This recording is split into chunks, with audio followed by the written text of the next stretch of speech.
Now bring in former Deputy Chief of Mission at the Israeli Embassy in Washington, D.C., Dan Arbel. He is scholar in residence at the Center for Israeli Studies at American University. Welcome to you, sir. Thanks so much for the time this morning. This is the first, meeting between world leaders since the United States bombed Iran 3 weekends ago. What are you expecting from Trump and Netanyahu today in the Oval Office? Good morning, Marky. So this is the third meeting that Netanyahu and Trump are having since Trump returned to the White House, and this one is very important because on the line is, as your reporter has mentioned, is the hostage release for ceasefire deal. So I'm expecting Trump really wants this. It became clear over the last few days, and I think he's going to make it clear to the prime minister that this is the time to make compromises and get to a deal as soon as possible. The ceasefire is important, redeploying of the IDF is important, but above all, for Israel, the release of hostages is important. And there, as your reporter said, there are the small print, the fine details that still need to be worked out. But I'm optimistic that Trump will be able to push Netanyahu to agree, because I think he wants it to happen, and I think that he's got the leverage to do so. And this is, a trade deal, if you will. It's an exchange of these hostages. Is there a number of Palestinian prisoners that you would consider to be too many to be released for this? There's this kind of a key that they used, perhaps like in previous deals, 2 or 3 Palestinian prisoners per Israeli hostage.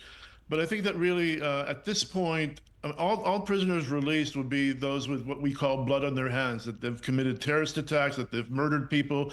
But at this point in time, there's a saying in Judaism, if you save one life, it's like you save the whole world. And I think it's important to do whatever it takes to release those hostages, because time is running out on them. They're in terrible condition and they're in cruel, inhumane situation. And if they're not out soon, then who knows if they'll even remain alive in the coming weeks. And the latest 60-day ceasefire draft that AP has obtained also lists that President Trump would guarantee that Israel would adhere to halting its military strikes.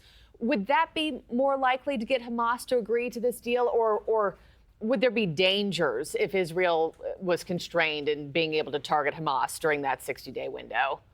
This is what Hamas really wants, and this is what Israel is having a difficult time to agreeing to, because Israel does not want to end the war with Hamas still operating in control of Gaza.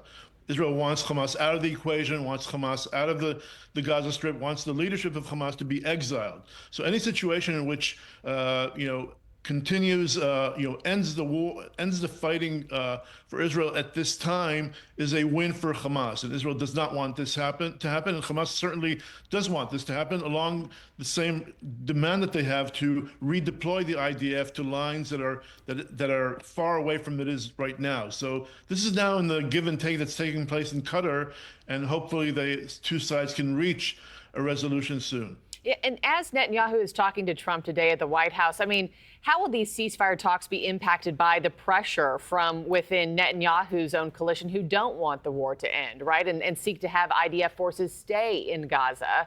Which voice is going to be kind of talking more loudly in his head?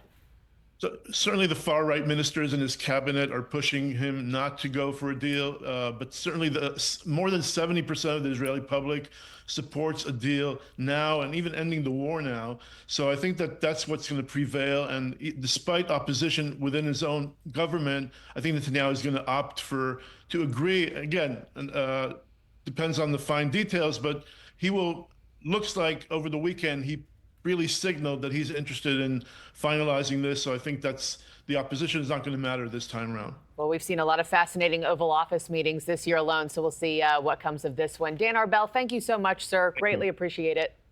Thank you.